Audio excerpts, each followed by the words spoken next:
ॐ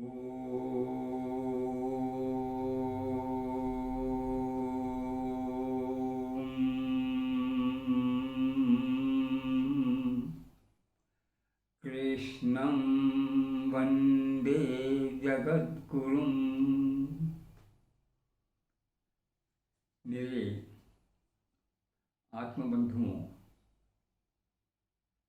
अपने इस आश्रम से भारतीय संस्कृति को सर्वसाधारण के बीच में लाने के लिए अपना प्रयत्न रहा है।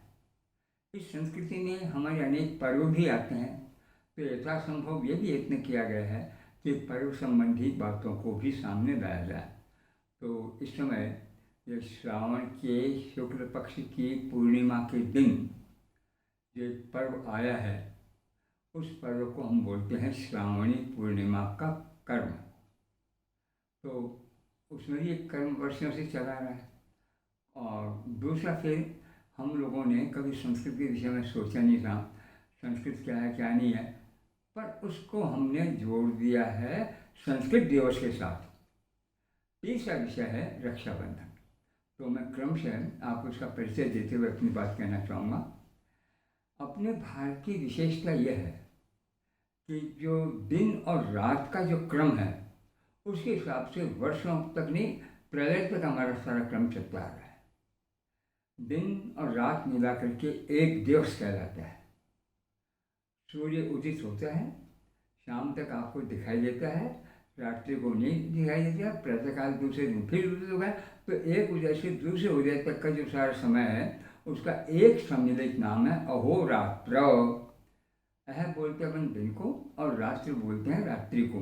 तो दिन और रात्रि का एक दूसरे से जुड़ा हुआ जो समय है, काल है, उसका एक नाम है अहोरात्र। इस अहोरात्र को हम आगे तक ले जाएं तो हमारा पक्ष भी, मास भी इसी प्रकार के दो भागों में बढ़ जाता है, जिसको हम बोलेंगे पक्ष। तो जैसे वहाँ आया है, यहाँ पर शुक्ल पक्ष है, वहाँ रात्र है, यहाँ कृष्ण पक्ष है। तो दो पक्ष होकर के एक मास बन जाता है। फिर हमारे मास के भी दो भाग हो जाते हैं। वो प्रत्येक ऋतु का दो दो ऋतुओं का मिलाकर यही होता है। तो इस प्रकार के साल में 6 ऋतुएँ हो जाती हैं, दो दो के जोड़े इसके हिसाब से, और हमारे तीन 6 मार्ग भी हो जाते हैं। वो हम अयन बोल देते हैं। अयन का मतलब जैसे सूर्य उदित होकर के थोड़ा सा उत्तर की ओर झुकते हुए चलता है और पश्चिम तक जाकर अस्त होता है, अथवा दक्षिण की ओर झुकते हुए चलता है और पश्चिम अस्त होता है। तो यह उत्तर दक्षिण वाले मार्ग को हमने उत्तर अयन, दक्षिण अयन, उत्तर अयन का संस्कृत रूप है उत्तरायण, और दक्षिण अयन का दक्षिणायन रहेगा। यहाँ न को विनय करने वाला कोई साधन। तो इस दृष्टि से दो अयन, और दो अयन का हो गया हमारा एक वर्ष। तो इस प्रकार एक अहोरात्र से एक वर्ष बनता, और इस एक वर्ष को ही फिर एक अहोरात्र को आगे लें तो हमारे संपूर्ण सृष्टि का जीवन ये तो अहरात्र, अह दिन, और संपूर्ण सृष्टि का प्रलय यह रात्रि, जिसमें प्रलय। तो सृष्टि और प्रलय यदि एक जोड़ा है, तो इस प्रकार से हमारे पूरे के पूरे बारे में मैंने विभाजित है सही ढंग से। तो उसका पूरा परिचय नहीं दूंगा, पर इतना सा कहना चाहूँगा कि प्रत्येक मास का नाम इस नक्षत्र के साथ है। श्रवण नक्षत्र को जब पूर्णिमा होगी तो वो श्रावण मास कहलाएगा। पूर्वाषाढ़ा नक्षत्र को जब पूर्णिमा होगी तो पौष कहलाएगा। इसी प्रकार से चित्रा नक्षत्र के दिन जब पूर्णिमा होगी तो चैत्र मास कहलाएगा। विशाखा नक्षत्र के दिन पूर्णिमा होगी तो वैशाख मास कहलाएगा। और वो पूर्णिमा जिस दिन से उस नक्षत्र का ही नाम है, वहाँ चित्रा जो है पूर्णिमा, वो चित्र वाले नक्षत्र, तो अश्विनी, भरणी, कृतिका, रोहिणी, इसमें चित्र नक्षत्र आता। तो प्रत्येक नक्षत्र से हमारा सारा काम करता है, असली दिन वही कहलाता है। तो इस दृष्टि से इस वैज्ञानिक विभाग को हम लोगों ने कहीं ध्यान दिया है, कहीं नहीं दिया है। और सबसे बड़ा सत्यानाश तो हम उत्तर भारत वालों ने यह कर रखा है कि हमने इस शुक्ल पक्ष और कृष्ण पक्ष का चेहरा ही बदल दिया। पहले हम ले लेते हैं कृष्ण पक्ष और बाद में लेते हैं हम शुक्ल पक्ष। ये क्यों है क्यों नहीं है, आज हज़ारों वर्षों से पंचांग, कम से कम मैं तो 150-200 वर्षों से ये पंचांग देख रहा हूँ, समझ मिल रहा, किसी ने आज तक प्रश्न नहीं किया, ये कभी आगे प्रश्न करेंगे। तो इस श्रावणी को जो सबसे पहले कर्म किया जाता है उसका नाम है श्रावणी कर्मो, अर्थात श्रवण नक्षत्र वाली पूर्णिमा के दिन किया जाने वाला जो कर्म है उसका नाम है श्रावणी कर्म। हम लोग क्या करते हैं, तो यहाँ ऐसा होता है कि कुछ लोग नदी के, तालाब के, बावड़ी के, जहाँ पानी सरल पैसे मिल जाता है पहुँच जाते हैं और बैठ करके वहाँ पर अपना सारा नित्यक्रम करते हुए कुछ अपने स्वाध्याय संबंधी चर्चा भी कर लेते हैं। इसको हम बोलते हैं श्रावणी कर्म। तो आज आप कभी भी ध्यान से जाकर के किसी भी श्रावणी कर्म में देखिए, नाम श्रावणी कर्म है, ये बात गायब, कोई है ही नहीं कि हम बैठ के क्या कर रहे हैं। वास्तव में इसके ऊपर थोड़ा सा हम विचार करें तो सबसे बड़ा विचार ये सामने आता है कि किसी समय हमारे जीवन के संपूर्ण उद्देश्यों को हमारे जीवन का पहला जो भाग है जिसको अपन ब्रह्मचर्य काल बोलते हैं उसी में प्राप्त करा देते थे, और हमारे जीवन के अच्छी दिशाओं में प्राप्त कराने वाले उन महान पुरुषों का नाम था, सबसे पहला क्रम है माता और पिता। माता पिता के साथ साथ ही चाचा, ताऊ, नाना, नानी, दादा, दादी, बड़े भाई वगैरह सारे उस क्रम में आ जाते हैं। दूसरा उस क्रम को आगे चलाने वाला है वो पहला अध्यापक जो हमें वर्णमाला से शिक्षा देना प्रारंभ करता है, उसको हम लोगों ने सामान्यतः उपाध्याय भी कहा है। और दूसरा, इससे ऊपर बढ़ कर के आपका देश क्या है, इस देश के प्रति आपको क्या दायित्व निभाना है, और ये देश किस प्रकार से विश्व गुरु कहलाता आ रहा, आप सब लोग सुनते जा रहे हैं। क्या आपने कभी से विश्व गुरुत्व को दृष्टि में रखा है? और सचमुच अगर विश्व गुरु नाम का इतिहास में रहा है तो उसके रक्षा के लिए आपने क्या प्रयत्न किया है? अगर ये आप यत्न ठीक करते हैं तब तो बात समझ में आ जाती है, और नहीं तो विश्व गुरु हम करते रहते हैं। और विश्व के अच्छी प्रगति किसी भी दृष्टि से, हम चरित्र की दृष्टि से क्या, ज्ञान की दृष्टि से क्या, विज्ञान की दृष्टि से क्या, किसी दृष्टि से क्या, हमसे अत्यंत श्रेष्ठ लोग हैं जो कभी सामान्य रूप से जंगली समझे जाते थे। तो जिनके पास कुछ नहीं था उन्होंने इतना प्राप्त कर लिया, और हम जिनके पास सब कुछ है इतना छोड़ चुके हैं। क्या हम लोगों ने कभी अपने ऊपर विचार किया कि वास्तव में सही क्या है और क्या नहीं है, उसको हम इस प्रकार से स्वीकार करें? तो वो जब ये क्रम टूट गया और हम कुछ पाश्चात्य शिक्षाएं जो दो रूप में चली है, शुरू में चली है 9वीं 10वीं शताब्दी से इन मुगलों की, मुसलमानों की, बाद में कई वर्ग आते गए, और बाद में चली इन अंग्रेज़ों की। इन्होंने अपने ढंग से शिक्षा दी है। अंग्रेज मुझे इस मामले में कुछ ठीक यूँ लगते हैं कि उन्होंने शिक्षा ली है, और ऐसी शिक्षा ली है कि भारत के किसी उच्च न्यायालय का न्यायाधीश भी किसी ब्राह्मण के पास में जा रहा है तो ब्राह्मण अपने गर्व की वजह से कुर्सी ऊपर ले बैठा, उसको नीचे देकर आसन बैठा, बैठ यहाँ बैठ, और उसके साथ बातचीत भी कुछ इसी भाव से कर रहा।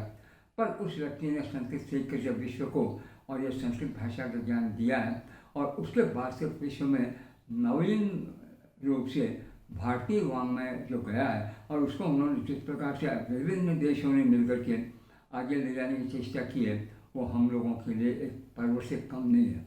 और हमें उसको काम शुरू किया है, उनकी परंपरा नहीं थी, उसमें त्रुटियाँ हो सकती हैं, पर वो चीज़ नहीं थी जो हम लोगों में है। और वो चीज़ मैं चाह रहा हूँ वो है अपने इस वाङ्मय के प्रति संपूर्ण श्रद्धा, उसके प्रति संपूर्ण निष्ठा। हम लोग श्रद्धा भुला बैठे, निष्ठा भुला बैठे, और इस वाङ्मय पर खूब लंबा चौड़ा विचार करते हैं। उसका परिणाम है कि नित्य नई बातें हमारे सामने आती जाती है, और हम वास्तविकता से आज भी दूर होते जा रहे हैं। और आज तो दूर होने के अनेक और कारण भी बन गए, उन पर अपन रिलेशन नहीं करेंगे, पर विचार करके अपन देखेंगे आगे। तो इसमें मैं कहना चाह रहा हूँ कि जब ये हमारे कुछ लोगों के मन में ध्यान में आया कि अपनी वो परंपरा, पहले माता पिता, अब माता पिता, गुरुजन, इनका स्थान हमारे यहाँ जिस प्रकार का माना गया, एक अत्यंत प्रसिद्ध पद्य है, और वो पद्य बहुत अच्छा है। अगर उसको हर व्यक्ति याद कर ले और ध्यान रखने कि हमारा सारा जीवन इन लोगों के साथ किस प्रकार से जुड़ा हुआ है और उससे जुड़ा रहने पर ही जीवन के संपूर्ण लाभ हमें मिलने वाले हैं। वो है हमारा एक कि ये जो आचार्य है, आचार्य शब्द का अर्थ वास्तव में आचरण की शिक्षा देने वाला है, ज्ञान और विज्ञान के साथ साथ। तो जो आचार्य है वो आचार्य कोई सामान्य व्यक्ति नहीं है, बल्कि इन संपूर्ण विश्व को चलाने वाला जो सबसे बड़ी सत्ता से संपन्न हमारा स्वामी है वो है ब्रह्म, उस ब्रह्म का प्रतिनिधि है। तो उसके लिए श्लोक कहा गया, आचार्यो ब्रह्मणः मूर्ति। ये जो आचार्य ब्रह्मा की मूर्ति। अब इस आचार्य के बाद पर इससे पहले जिसका क्रम है वो है पिता। तो इसने कहा श्लोक में आगे, पिता जो है वो है प्रजापति। पिता कौन है? प्रजापति। प्रजा शब्द के दौर होते हैं, हमारी निजी संतति की प्रजा है। और जो समुदाय हमारे साथ हमारे संस्कृति में हमारी छाया में जी रहा है वो भी प्रजा है, और संपूर्ण विश्व भी एक प्रजा है। तो प्रजापति का अर्थ है कि इस प्रजा को जन्म देने वाले व्यक्ति के भी रक्षा करते हुए आगे बढ़ाने वाला, और संपूर्ण विश्व की प्रजा को भी इसी भाव से उपदेश देने वाला वो पिता है, वो है प्रजापति। अब जब उनके आ गए तो माँ चलिए, तो माँ के लिए वो क्या कहते हैं, माता पृथिव्या मूर्तिस्तु। ये जो हमारे पिता जो है वो हमारा आचार्य ब्रह्म की मूर्ति है, पिता प्रजापति की मूर्ति है, और माँ साक्षात पृथ्वी देवी की मूर्ति है। और इस पृथ्वी पर क्या नहीं होता, हम क्या नहीं करते, गंदे से गंदे अच्छे से अच्छे सारे काम पृथ्वी, क्योंकि हमारा सहारा, इससे हमारे पैर छूट ही नहीं सकते। तो इस पृथ्वी ने जिस प्रकार से हमें स्थान दिया, मातृत्व दिया, तो हमें आज तक नष्ट होने से बचा दिया। सारे अन्न जल वनस्पति, यहाँ पहाड़ वगैरह सब कुछ इस पृथ्वी से पैदा होते हैं। तो ऐसी पृथ्वी को लिया है हमने माता के रूप में, और माता जो है उसका जो परिणाम हमें मिलता है वो है फिर अंत में भाई। भाई के लिए हमारे शास्त्रकार कहता है, भ्राता स्व मूर्तिरात्मा न हो। भ्राता तो आपका अपना साक्षात आत्म रूप भी है, वो आत्मा से नहीं है, आत्मा है। देखो पिता के यहाँ जब पुत्र पैदा होता है तो पिता की आत्मा पुत्र के रूप में जन्म लेती है, इसलिए पुत्र कहलाएगा आत्मज। पर उसी पिता से जिस प्रकार एक भाई हुआ, उसी पिता से दूसरा भाई हुआ, उसी से तीसरा हुआ, तो चारों आत्मज पिता की दृष्टि से हैं, पर परस्पर संबंध की दृष्टि से एक दूसरे की आत्मा है। तो एक छोटा सा श्लोक है कि आचार्य ब्रह्मणो मूर्ति पिता मूर्ति प्रजापति माता पृथिव्या मूर्तिस्तु भ्राता स्व मूर्तिरात्मन। भ्राता स्व मूर्तिरात्मन अपने जीवन में जीवित था। उस भ्राता शब्द को अपन थोड़ी देर के लिए विचार करके देखें तो भाई और बहन ये दो नहीं है, जो भाई है वही बहन है, क्योंकि दोनों एक ही आत्मा से उत्पन्न होने से आत्मज हैं। तो भाई बहन आत्मज है, पर भाई बहन में एक मौलिक अंतर क्या है उसको देखें। तो हमने संपूर्ण विश्व को दो भागों में विभक्त किया। एक भाग है जिसे हम बोलते हैं जन्मदाता, उसका नाम है पुरुष। एक भाग है जिसको हम बोलते हैं जन्मदात्री, वह है स्त्री। स्त्री शब्द का और पुरुष शब्द के अर्थों पर नहीं जाऊँगा, ये स्वयं अपने आप में एक एक शब्द कई कई दिन तक विचार रखने की जो है आवश्यकता रखता है। पर तो पुरुष जितने भी हैं वो क्या करेंगे कि अपना ही जो भाव है आत्मभाव फैलाएंगे, इसका मतलब वो अपने वंश को आगे बढ़ाने वाले होंगे। पर स्त्री जो होगी वो उस वंश की नहीं, वो उस वंश में दूसरे से आती है, और दूसरे से आकर के उस वंश के वंशधर का एक जबरदस्त आधार बनती है। उस आधार के अनुसार ही वो स्त्री को हमने अपने जीवन में देखा है, और उसके लिए कहा है कि क्या नाम जीवन की सर्वस्व जिसे कहा जाए वो है। अगर जीवन में योग्य होने के बाद हम गृहस्थ जीवन में आना चाहेंगे तो हमारा पहला दायित्व है कि आप योग्य से योग्यतम अपने जीवन साथी को चुनें और उसके पिता से जाकर उसकी मांग करें कि कृपया मुझे आप अपनी कन्या दे करके कृतकृत्य कीजिए, मैं अधूरा हूँ, मुझे पूरा कीजिए, मेरा वंश आगे नहीं बढ़ेगा, उसको बढ़ाने का सबसे बड़ा द्वार है वो आप मुझे दीजिए। तो पिता जब हाँ कह देता है तो हम कहते हैं पहले का काम तो था कन्या की याचना, और दूसरे का काम है कन्या का दान। ये हमारे कन्या की याचना, कन्या का दान है। कन्या को ऐसी वस्तु नहीं कि ब्राह्मण को गाय दे दे, लिया लिया दूध पे आराम से लिया मेरी बेटी को, ऐसा कहीं नहीं। तो सबसे बड़ा एक सत्य निकलता है कि जिस प्रकार से हमने इस मनुष्य जीवन को जीने के लिए दो व्यक्तियों को जन्म दिया है, जो एक ही चीज़ के दो रूप हैं, एक पुरुष रूप में, एक स्त्री रूप में। अब ये पशुओं में भी मिलेगा, यही वनस्पति जगत में भी मिलेगा। आप कभी कभी बहुत अच्छे समझदार सुंदर ऐसे माली लोगों के पास जाइए, उनके यहाँ ये स्त्री है, ये पुरुष है, ये ऐसे लकड़ी के लिए काम में लेने वाला बहुत अच्छा जो इस विषय में विज्ञान रखने वाला वो कहेगा ये ऐसे वर्ग वाली लकड़ी, ऐसे लिंग वाली लकड़ी, हर वस्तु इन दोनों चीज़ों में बंधी हुई है। तो उस दृष्टि से जो है, तो इसलिए भगिनी का एक नाम है, बहन का भगिनी। भगिनी शब्द का जब देखें, भग शब्द है। क्या शब्द है? भग। भग शब्द के कई अर्थ हैं, उसमें एक अर्थ है ऐश्वर्य। भग माना ऐश्वर्य।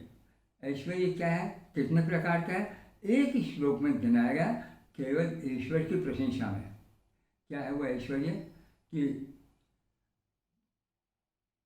इस प्रकार के भग का जो स्वामी है उसका नाम है भगवान, और इस प्रकार के भग की जो स्वामिनी है उसका नाम है भगिनी। और वो 6 गुण है, ऐश्वर्यस्य समग्रस्य, धर्मस्य यशसा श्रिय, ज्ञान वैराग्योश्चैव सन्नाम भग इति रीता। विश्व के 6 जबरदस्त ऐश्वर्य हमारे सामने, उनमें सबसे पहला स्वयं ऐश्वर्य शब्द दिया। ऐश्वर्य से समग्रस्य, सब प्रकार के ईश्वरता से परिपूर्ण। देखो, हम जन्म दे सकते हैं, एक स्वस्थ नहीं कर सकते, हमें चिकित्सक के पास जाना पड़ेगा। हम जन्म दे सकते हैं, ज्ञानी नहीं बना सकते हैं, विद्वान के पास जाना पड़ेगा।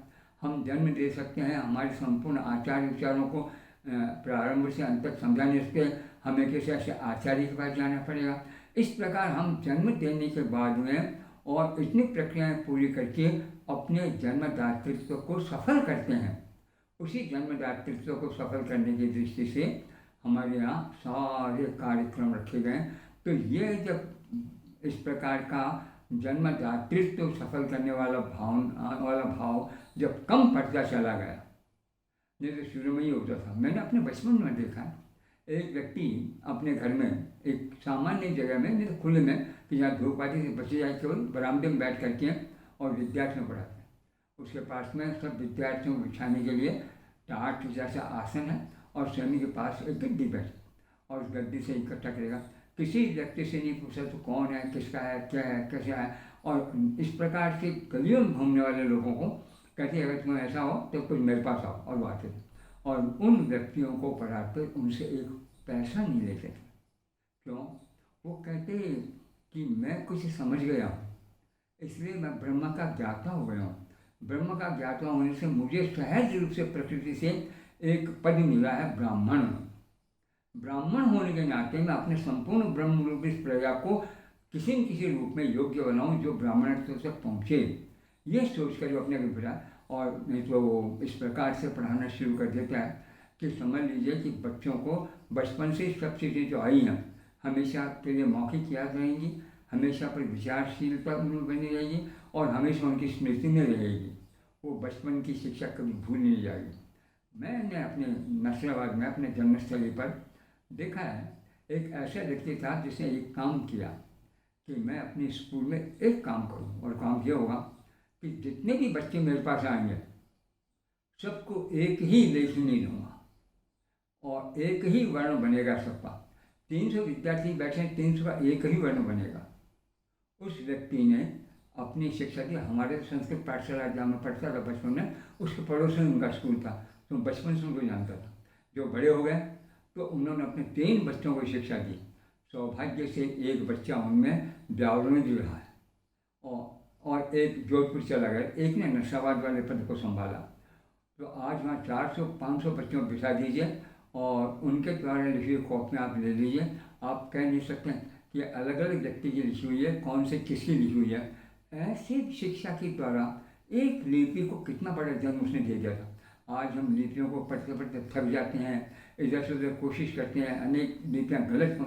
मैंने ऐसी 50 लिपियों का अध्ययन किया और एक आध लिपियों को तो मैं बिल्कुल ठीक किया। उस समय की बात है कि हम कहाँ कहाँ गलतियों को किस प्रकार ठीक कर सकते हैं, उसमें मुझे संकोच कभी नहीं हुआ। क्यों बुरा क्यों लगेगा, जो काम मुझे करना चाहिए मैं कर रहा हूँ और करूँगा।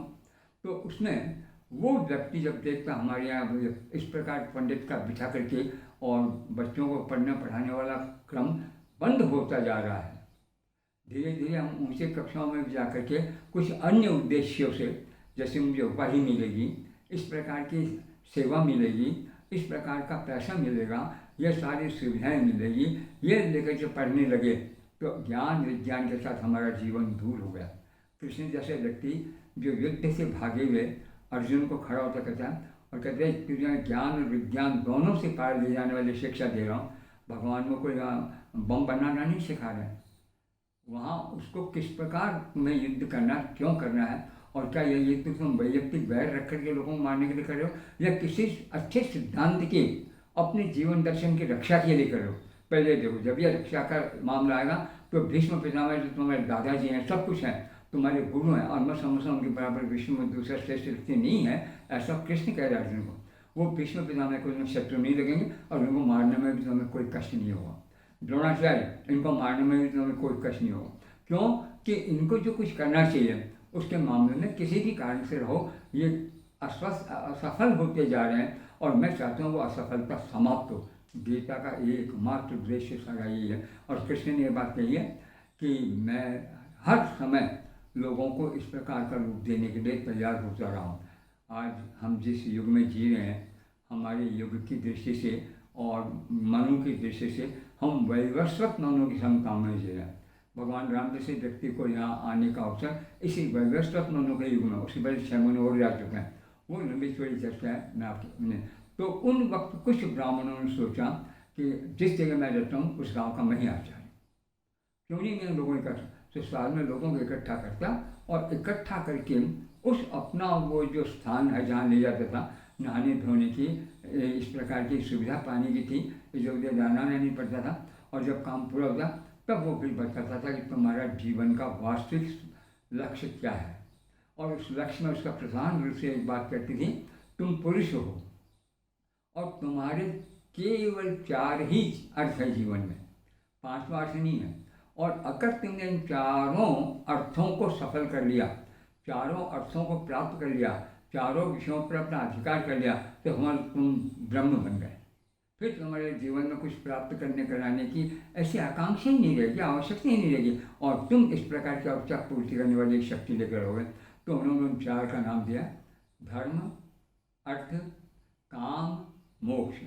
तो आप समझ लीजिए, जो पुरुषार्थों को देने वाला एक महान जीता जागता पुतला है, उसकी अगर कमी आएगी तो कोई व्यक्ति उस जीते जागते पुरुषार्थ को देने के लिए अगर स्थान बनाना चाहता है, तो वो जिस जगह रह रहा है, अपने उस गांव का, अपने उस स्थान का, अपने उस भारत के एक भाग का, अपने राष्ट्र के एक भाग का, और संपूर्ण विश्व के एक भाग का, वही सूर्य है। राष्ट्रम वही सूर्य हो, सूर्य ही सबसे बड़ा राष्ट्र।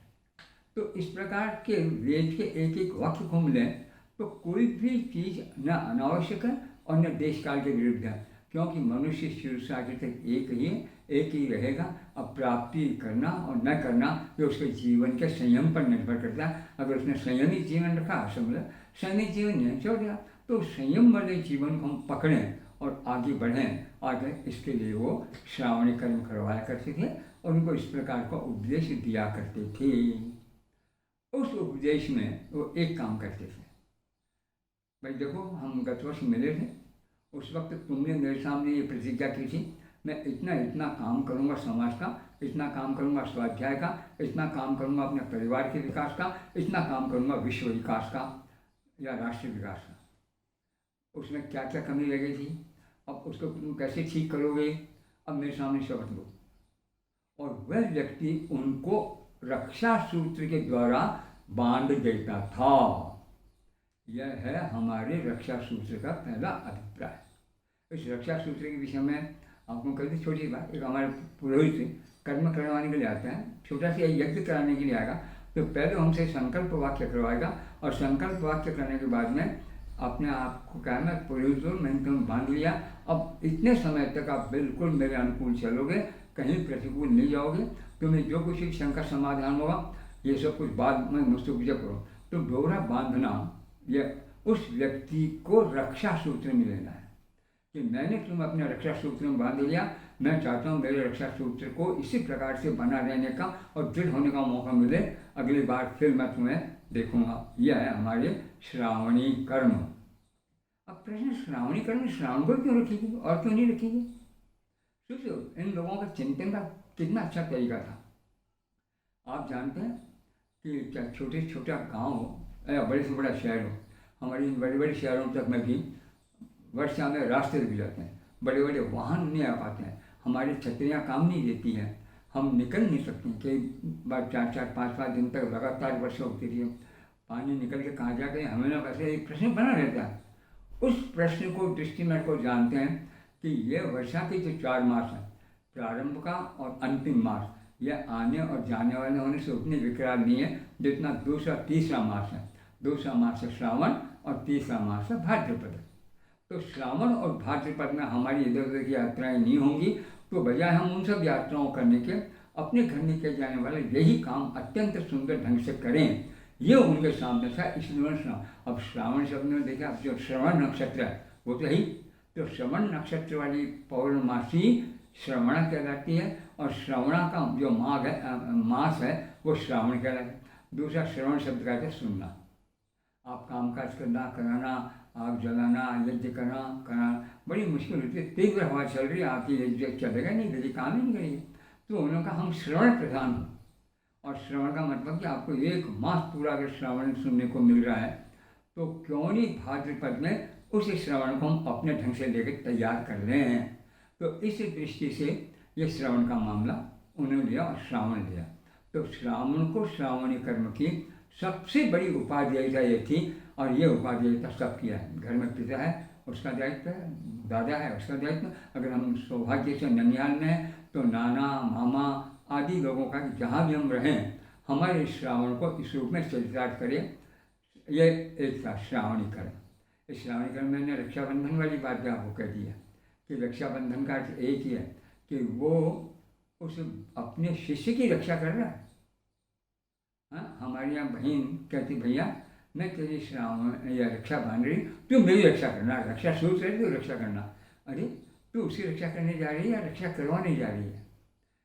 थोड़ा सा विचार कीजिए कि क्या एक बहन को किसी रक्षा की आवश्यकता है? आप सोचिए, सहज रूप से, जन्मजात रूप से उसको 4 रक्षक मिल गए हैं।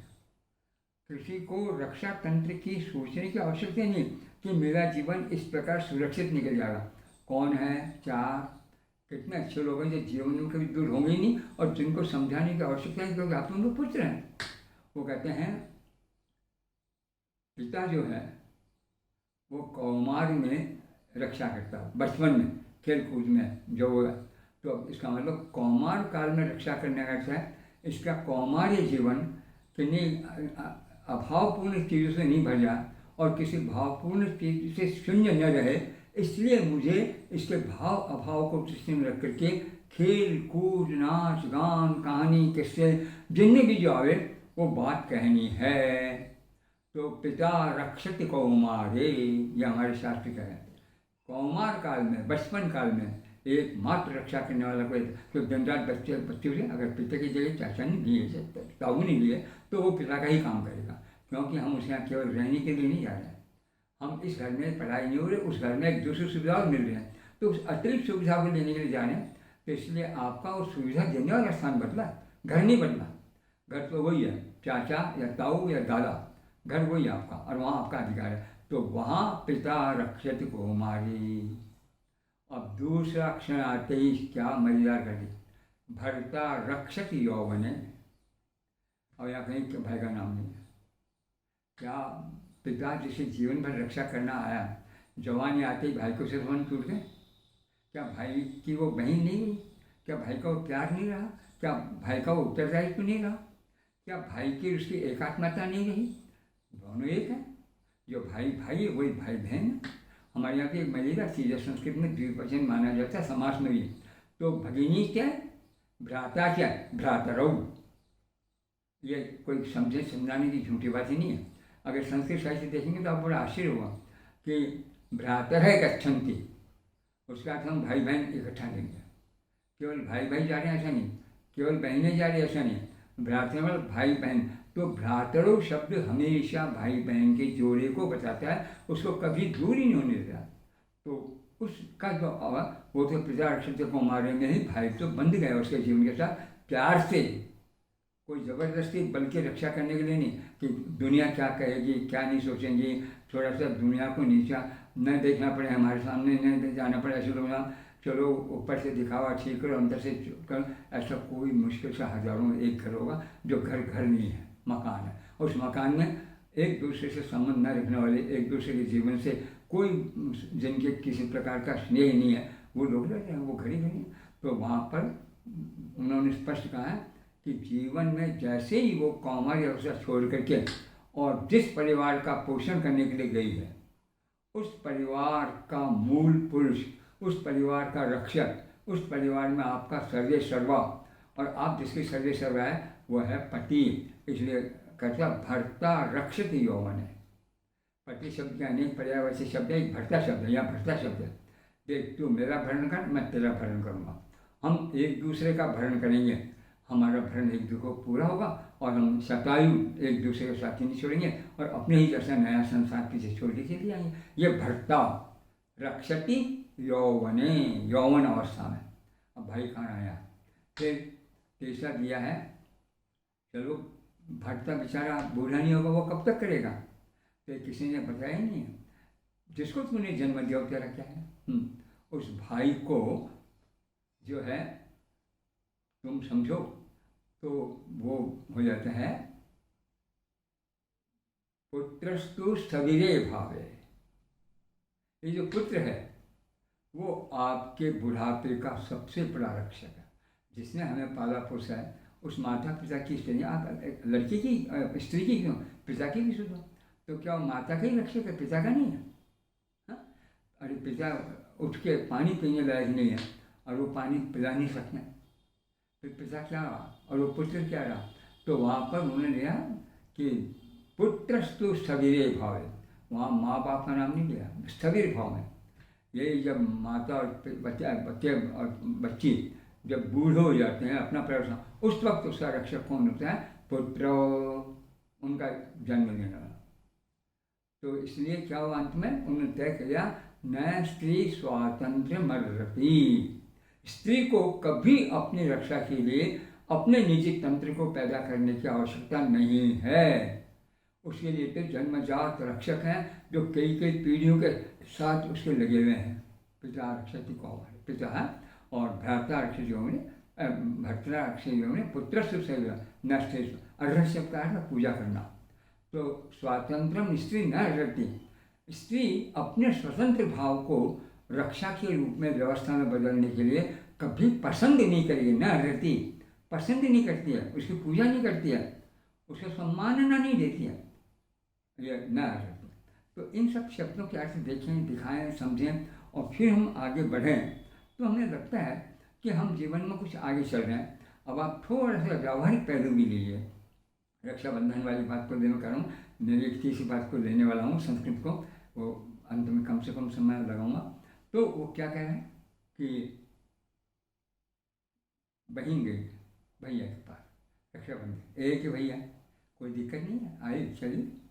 अगर 4 भैया हैं और अलग 4 स्थानों पर रह रहे हैं तो उसमें छोटे बड़े का ख्याल होगा क्या? भाई भाई सब बराबर है, तो किस किस यहाँ जाएंगे? तो आज हमारे पास ना साधन आ गए, डाकघर वगैरह के द्वारा भी पहले लोगों के हाथ भेज दिया करते निकट होते पर जाएगा। पर इसे पूछो कि तुमने तो अपने रक्षा करने के लिए भाई को बांध लिया, तेरी भाभी का क्या होगा? वो किसको बांधेगी? तो जो अपनी पत्नी की रक्षा नहीं कर सकता वो बहन की रक्षा करेगा, तो पत्नी के साथ तो 24 घंटे रहेगा। भर्ता रक्षति यौवने, उसका भरण पोषण सारा उसी की जिम्मेदारी है। अब वो उसके पास रह रहा है, वो भाई बहन के लिए दौड़ेगा, अरे बहन के विषय में ज़रा सा भी पता चल जाए कि उसको ये दिक्कत है, तो माँ बाप सारा पूरा परिवार दौड़ के चला आएगा उसको बुलाने का। पर हमारे यहाँ तो इस प्रकार का संबंध कभी देश में रहा ही नहीं, पर इतना प्यारा संबंध कभी अन्यत्र मिला नहीं। एक भी लड़की ऐसी नहीं है जो एक बार पिता के घर को छोड़ करके और पति घर में आ गई, फिर दोबारा पिता के घर में गई हो। ये आश्चर्यजनक बातें इतिहास से लगती हैं आपको, पर क्योंकि इतिहास को जब तक हम सबसे पहले आप जिसकी सबसे बड़ी पूजा करते हैं, सावित्री सत्यवान। यह सावित्री राजा की पुत्री थी। उसने जब उसे संतान नहीं थी पिता के, तो पिता ने गायत्री देवी की उपासना करके सूर्य शक्ति सावित्री की उपासना की और उस जो है गायत्री को संतुष्ट कर लिया। तो गायत्री ने कहा, बोलो क्या चाहती हो? बस मैं आपके पास संतान, तो ठीक है। उन्होंने गायत्री ने अपने ही लिंग बनी, अच्छा लड़की, उसको संतान के रूप में दे दी।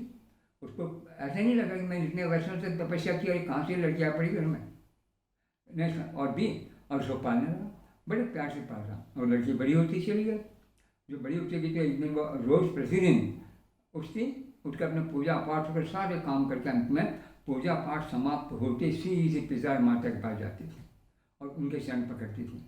तो वो अपने पिता जो है उनके चरण पकड़ने आए अश्वपति, और तो उन्होंने उसको देखा, उन्होंने सावित्री मुझे बड़ी पीड़ा हो रही है बेटा, कोई योग्य व्यक्ति किसी की हिम्मत नहीं पड़ रही कि तेरा हाथ मांग ले, शायद कोई तुझे अपने से इतनी ऊंची समझ रहा है कि उसकी मानसिकता ही नहीं बन रही है कि तुझे मांगे। तो बेटा ये कब तक चलेगा? जा, मैं तुझे अधिकार देता हूँ, तू पसंद कर, और तू जिसे पसंद करेगी उसे तेरा विवाह में करूँगा। ऐसा ही सीता के साथ है, ऐसा ही द्रौपदी के साथ है, ऐसा ही विश्व की जितनी भी स्त्रियाँ हैं उन सब के साथ हैं कि पिता ने कभी किसी भी लड़की के लिए एक दिन भी किसी वर को नहीं देखा। आज हमने शब्द का अर्थ बदल दिया, वर शब्द का अर्थ व्याकरण की दृष्टि से जिसका वर्ण किया जावे, वो नहीं, बल्कि जिसके द्वारा वर्ण किया जावे। तो देखो, जिसका वर्ण किया जा रहा है वो वर्ण, जिसके द्वारा वर्ण किया जा रहा है उसका सामने वाला वर्ण। तो मनुष्य वर्ण करेगा, पुरुष वर्ण करेगा, तो स्त्री है वास्तव में वर। तो स्त्री कौन है? वर, जिसका हमें वर्ण करना है, और सारी बारात वगैरह उसी की ली जाती है।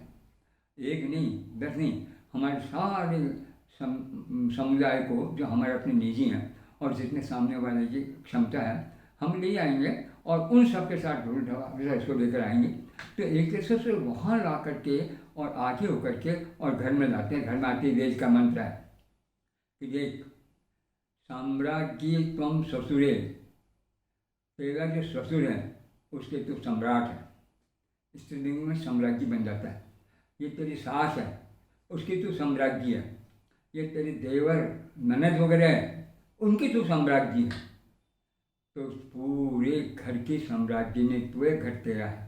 जिसके हाथ में पैसा नहीं, सास जिसको एक आँख पसंद नहीं करे और जो हमारे घर में आई हुई है ऐसा हम मान के चलें, वो बेचारी क्या साम्राज्य बनेगी? हम तो वेद की दृष्टि से साम्राज्य मान करके आते ही, घर में प्रवेश करते ही संपूर्ण भाव। ये पूरे विवाह के शुरुआत देखिए, बड़ा आनंद आएगा। एक एक मंत्र को देखते जाएंगे कि हमारे जीवन का। तो ऐसी स्थिति में बहन का इस प्रकार भाई को रक्षा के लिए तैयार करना और भाई को राखी बंधवा लेना, ये अव्यावहारिक हो जाता है, बुरा नहीं है। अरे भाई बहन का तो प्यार से रक्षा की आवश्यकता नहीं है। पति पत्नी रोज राखी नहीं बांधेंगे आपस में, भाई बहन रोज नहीं, माँ बेटे आपस में किसी प्रकार का कोई व्रत नहीं लेंगे क्या? जीवन भर पैदा होती है, फिर शुरू हो जाते हैं क्या। अब तीसरी चीज़ थोड़ी सी हो रही, इस दिन हम संस्कृत दिवस मनाते हैं। क्या मनाते हैं?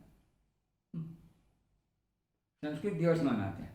उस संस्कृत दिवस में ये मनाया गया कि किसी दिन हमने देश में संस्कृत को जन्म दिया था, आज उसका दिन मना गया। इससे बढ़कर बेवकूफ़ी का, मूर्खता का दूसरा कोई नमूना विश्व में नहीं है। संस्कृत को हमने जन्म दिया ही नहीं, संस्कृत कोई भाषा है ही नहीं। हाँ, कैसे? आप लोगों ने अगर बौद्ध ग्रंथों को पढ़ा हो, आप लोगों ने जैन ग्रंथों को पढ़ा हो, और बौद्ध और जैन इन दोनों से लेकर अन्य लोग भी जो प्राकृत ग्रंथों के ऊपर काम करने वाले हैं। कौन से ग्रंथों पर? प्राकृत, अर्थात प्राकृत भाषा में लिखे हुए ग्रंथ। उन ग्रंथों में सबसे पहला सूत्र, पहला सूत्र है, चाहे जैन हो, चाहे बौद्ध हो, चाहे और प्राकृत, वो कहता है प्रकृति ही संस्कृतम ततः आगतम। हमारा ये जो प्रयत्न है, जो व्याकरण हम काम कर रहे हैं, उसका मूल है संस्कृत। प्रकृति मूल ततः आगतम प्राकृतम, उस संस्कृत से प्राप्त होने की वजह से इसका नाम है प्राकृत। तो सच पूछा जाए तो जो भी प्राकृत नाम की जितनी भी भाषाएं हैं, वो हमारी लापरवाही से, ध्यान न देने से प्राकृत रूप में बदली है। अगर हम उसे छानना चाहें, वापस स्वरूप साफ करके देखना चाहें, तो हमें उसको संस्कारित करना पड़ेगा। तो भाषा के पहलू को समझने के लिए उसमें संस्कार वाली बात है। इसलिए न कि वो संस्कारित भाषा, आजकल आप लोगों ने उल्टा कर दिया। बड़े बड़े जैन आचार्य जो दिग्गज हैं, वो बड़े प्यार के साथ ये अर्थ करते गए कि संस्कृत जिसका मूल है, उस भाषा का नाम है संस्कृत। मूल होने से प्रकृति वो ही हो गई। और आज हम याद करने लगे कि जो वो संस्कृत प्रकृति भाषा नहीं है, बनाई हुई भाषा बनावटी है, और मूल भाषा प्राकृत है। अब जो हजारों वर्षों से उसको हम आज पलटाते हैं, तो उसको हम आप संस्कृत का जन्म दे करके कहना है। संस्कृत के लिए तो मुझे बहुत कुछ कहना पड़ेगा। मैं आपको एक छोटी सी बात बताऊँ, हमारे देश की भाषा का नाम है ब्राह्मी। क्या नाम है? ब्राह्मी। आज से पुराने 2000 वर्ष का पुराने कोश है, जिसका नाम है अमरकोश। वो कहते हैं ब्राह्मी तो भारती भाषा गिरवा वाणी सरस्वती। वाणी के इतने नाम है, ब्राह्मी, भारती, भाषा, गिहि, वाक, वाणी और सरस्वती। तो इसका मतलब हमारी भाषा ब्राह्मी। और ब्राह्मी भाषा का मतलब वेद की भाषा। ब्रह्म माने वेद। तो ब्रह्म को जानने वाली भाषा, ब्रह्म को जनाने वाली भाषा, उसका नाम है ब्राह्मी। अब ब्रह्मा ने देखा कि जब इतने लोग आ रहे हैं, दूर दूर तक जा रहे हैं, कहीं वेदों के अर्थों में बाधा न पड़े, तो उन्होंने हमारी संस्कृत को इस प्रकार का बना दिया कि बस ब्राह्मी तैयार हो जाए। तो आज हम ब्राह्मी को, इनको समझें और संस्कृत को देखें। संस्कृत के विषय में बहुत कुछ कहने आवश्यक है, पर मैं तो केवल तीनों पहलुओं को छुआ है। अब इनके गहराई में जाएंगे तो सारा दाम्पत्य जीवन, गहराई में जाएंगे सारा गारस्थ जीवन, गहराई में जाएंगे तो सारा का सारा ब्रह्मचर्य का जीवन, और इन सब के द्वारा अपूर्व शक्तियों को प्राप्त करने की और उस ब्रह्म तक पहुँचने की जो शक्ति है, वो है ब्रह्म जानाति ब्राह्मण।